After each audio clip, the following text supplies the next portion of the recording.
नामर्द बेटे की सुहागरात। गीता बड़ी बेचैनी से अपने बेटे बहू के स्वागत की तैयारी करके बार बार दरवाजे पे आकर देख कर लौट जाती थी।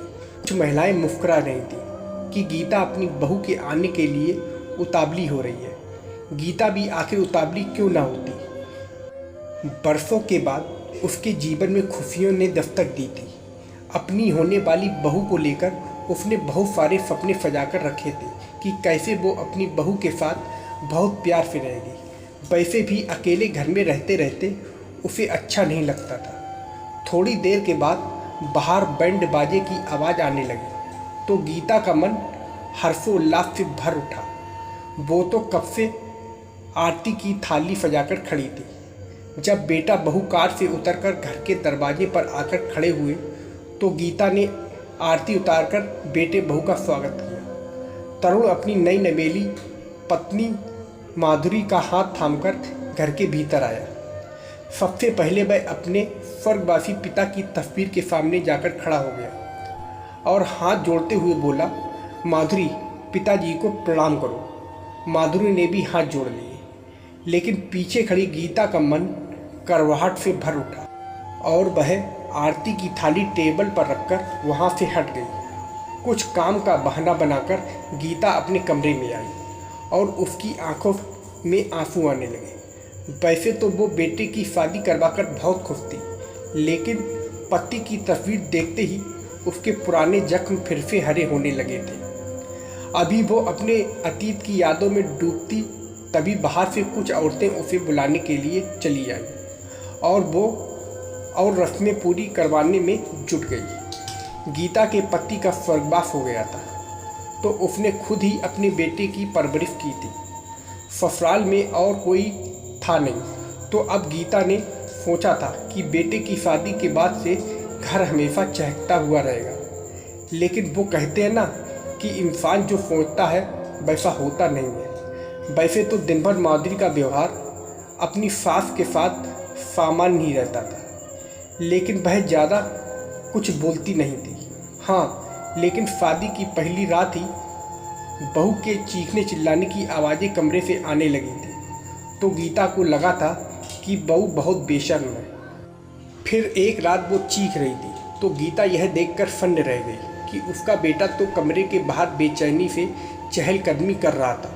फिर सच्चाई जानने के लिए अगली रात गीता उसके कमरे में छिप गई और उस रात उसके रोंगटे खड़े हो गए, क्योंकि उसने देखा कि तरुण ने माधुरी पर हाथ उठाते हुए कहा, देखो माधुरी, अब तुम मेरी पत्नी हो तो तुम्हें मेरी हर बात माननी चाहिए। तुम हर रात जो चीखने चिल्लाने लगती हो, यह बात बिल्कुल भी ठीक नहीं है। क्या तुम चाहती हो कि मैं तुम्हारी वीडियो वायरल कर दूं? देखो, अगर तुम्हें अपनी इज्जत प्यारी है तो तुम्हें मेरी भी इज्जत रखनी होगी, समझ गई ना? तो आज रात कमरे से तुम्हारी चीखने की आवाज़ बाहर नहीं जानी चाहिए। माधुरी भरी हुई आवाज़ में बोली, मैं क्या करूं? तुम जिस इंसान को पकड़ कर के लाते हो वो मुझे इतनी तकलीफ़ पहुंचाता है, इतना दर्द देता है कि मेरी चीख निकल जाती है। तुमने मेरी ज़िंदगी बर्बाद कर दी और अब तुम्हें मेरे आंसू भी नहीं चाहिए। ओ हारे मर्द, कैसी है तेरी मर्दानगी। तरुण गुस्से से तिलमिला उठा और उसने आओ ना देखा ताओ और उस पर तमाचे बरसाने शुरू कर दिए। माधुरी अपने दांत भींचकर अपने दर्द को दबा गई, क्योंकि अगर वो चिल्लाती तो तरुण उसकी और भी ज़्यादा पिटाई करता। थोड़ी देर के बाद तरुण का एक दोस्त कमरे में आया। तरुण उसकी तरफ देखकर कुटिलता से मुस्कुराया और कमरे से बाहर निकल गया। जैसे ही वो माधुरी के साथ जोर जबरदस्ती करने की कोशिश करने लगा, वैसे ही गीता फुर्ती से पर्दे के पीछे से निकलकर सामने आई और तरुण के दोस्त को गीता ने पीछे धकेल दिया। गीता को वहां देखते ही तरुण का दोस्त पीछे वाली खिड़की से कूदकर भाग खड़ा हुआ। उधर दरवाजे के बाहर बैठकर शराब पी रहे तरुण को लग रहा था कि आज उसकी पत्नी को उसकी बात समझ में आ गई है और वह चीखना चिल्लाना भूल गई है, इसलिए वह मन ही मन खुश हो रहा था। लेकिन इधर कमरे के भीतर तो कुछ और ही नज़ारा था। गीता ने माधुरी को अपने गले से लगा लिया। माधुरी भी किसी छोटे बच्चे की तरह उनके आंचल में सिमट गई। वो भय से थरथर काँप रही थी। थोड़ी देर बाद जब वो थोड़ी शांत हुई तो गीता पूछने लगी, बहू यह सब क्या हो रहा है? घर में इतना सब कुछ हो रहा था और तुमने मुझे कुछ बताया क्यों नहीं? माधुरी रो पड़ी और कहने लगी, माँ जी, शादी की पहली रात ही तरुण जब कमरे में आया तो उसने सबसे पहले मुझे बहुत प्यार किया। मैं भी उसके प्यार में अपनी फुदबुद खोने लगी थी, लेकिन उसने उन पलों की वीडियो बना ली। फिर अगले ही पल उसने मुझे बताया कि वो नामर्द है।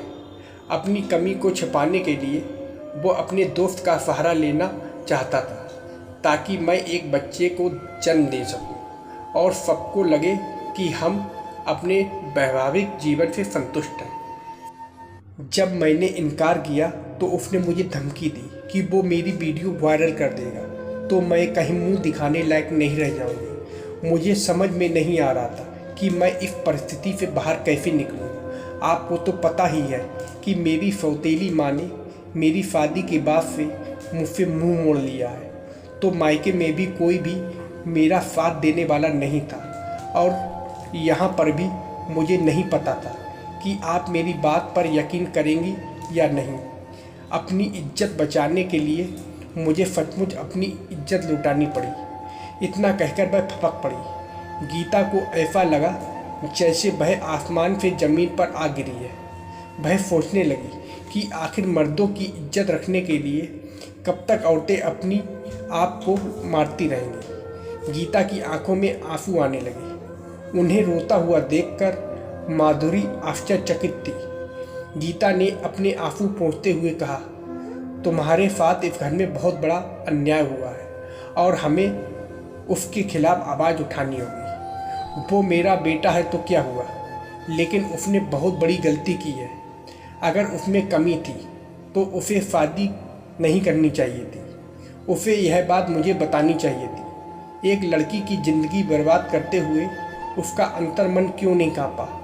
कहते हुए उसका स्वर भारी हो गया। कुछ पलों की मौन के बाद उन्होंने धीरे से कहा, जानती हो बहू, जो तुम्हारे साथ हुआ है वह सब मेरे साथ भी एक समय हो चुका है। बात सुनते ही माधुरी के होश उड़ गए। गीता ने कहा, बहू, शादी के 3 साल बाद मैं माँ नहीं बन पा रही थी। सभी लोग मुझे ही बांझ कहने लगे, लेकिन कहीं ना कहीं मुझे लगता था कि शायद कमी मेरे पति में है, क्योंकि जब भी मैं उन्हें डॉक्टर के पास जाने के लिए कहती थी तो वह बौखला जाते थे और मना करने लगते थे। फिर एक रात मेरे पति मेरे लिए मेरी मनपसंद रसमलाई लेकर आए थे। मैंने वो रसमलाई खाई तो मुझे बहुत गहरी नींद आ गई। अगली सुबह मुझे ऐसा लगा जैसे मेरे साथ कुछ गलत हुआ है, लेकिन मैं किसी को कुछ बोल नहीं पाई क्योंकि कमरे में मेरे पति ही थे। महीने भर के बाद जब मैं गर्भवती हुई तब घर में सब लोग बड़े खुश हो गए, लेकिन मेरे पति ज़्यादा खुश नहीं थे। एक दिन फ़ोन पर वो किसी से कह रहे थे कि मैं तुझे रुपए दे दूँगा, तू बस अपना मुंह बंद रखना। तुझे यह बात राज ही रखनी होगी कि ये बच्चा मेरा नहीं बल्कि तेरा है। यह सब सुनकर मैं फन्न रह गई थी, लेकिन मुझ में इतनी हिम्मत नहीं थी कि मैं इस गलत बात का विरोध कर पाऊँ। मैंने अपने आप को यह कहकर समझा लिया कि यह बच्चा मेरे घर में है तो कम से कम इसमें मेरा अंश तो है। बाकी सारी ज़िंदगी मैं अपने पति से नफरत करती रही। मेरा पति भी मुझसे दूर दूर ही रहता था। हाँ, बच्चे के आने के बाद ससुराल में मेरी स्थिति में सुधार आ चुका था और सब लोग मुझे मान सम्मान देने लगे थे, लेकिन मन ही मन मुझे पता था कि मेरा सम्मान इस घर में कब तक हो चुका है। आज मेरे बेटे ने तुम्हारे साथ जो भी किया उसके बाद मेरे जख्म ताज़ा हो चुके हैं, मगर इस बार तुम्हारा साथ देने के लिए मैं हूँ। फिर उन दोनों ने पुलिस को फ़ोन करके सब कुछ बता दिया। पुलिस आकर तरुण को गिरफ्तार करके ले गई और उसके दोस्त को भी गिरफ्तार कर लिया गया। तरुण दंग रह गया था। माँ से कह रहा था, माँ तुमने मेरे साथ ऐसा क्यों किया? गीता ने उसे जोर का थप्पड़ लगाते हुए कहा, नालायक, अगर तुझे कोई भी समस्या थी तो तू मुझे बताता। तूने एक मासूम लड़की की ज़िंदगी बर्बाद की है। तूने इतना घटिया काम किया है कि तुझे मुझे अपना बेटा कहते हुए भी शर्म आ रही है। इसलिए आज के बाद से तू मेरा बेटा नहीं है। कहते कहते वह हाँफने लगी। आज एक बार फिर से वो अपने स्वर्गवासी पति को याद करके बिलख बिलख कर रो रही थी। ना तो उसे अच्छा पति मिला और ना ही अच्छा बेटा। फिर उसने अपनी बहू का तलाक करवाया और 2 सालों के बाद अपनी बहू के लिए एक अच्छा रिश्ता ढूंढकर उसकी शादी भी करवाई। गीता ने रिश्ता तय करने से पहले अपने बहू के जीवन की सारी सच्चाई लड़के वालों को बता दी थी। लड़के की पहली पत्नी का देहांत हो चुका था और उसकी एक बेटी भी थी, तो उसने सोचा कि शायद चोट खाई हुई है, माधुरी उसकी बेटी को माँ का प्यार अच्छे से दे पाएगी। इसलिए उसने यह शादी कर ली और फिर पति पत्नी और उसकी प्यारी सी बेटी एक साथ प्यार से रहने लगे। 2 सालों के बाद जब माधुरी 2 जुड़वा बच्चों की माँ बनी, तब जाकर गीता को लगा कि उसके जीवन में सब कुछ ठीक ठाक है। गीता के सहयोग से माधुरी को न केवल एक नया जीवन मिला, बल्कि एक प्यारा सा परिवार भी मिला था। जब गीता बूढ़ी हो गई तो माधुरी उसे भी अपने साथ ही रखकर उसकी सेवा करने लगी, क्योंकि उसके लिए गीता एक माँ या सास से कहीं बढ़कर थी। दोस्तों, यदि घर की औरत के साथ कुछ गलत होता है तो दूसरी औरत उसका साथ दे तो किसी भी घर में किसी की हिम्मत नहीं होगी कि कोई भी किसी के साथ गलत हरकत कर पाए। आपके क्या विचार हैं? कमेंट करके ज़रूर बताइएगा और कहानी अच्छी लगी हो तो चैनल को सब्सक्राइब कर दीजिएगा। धन्यवाद।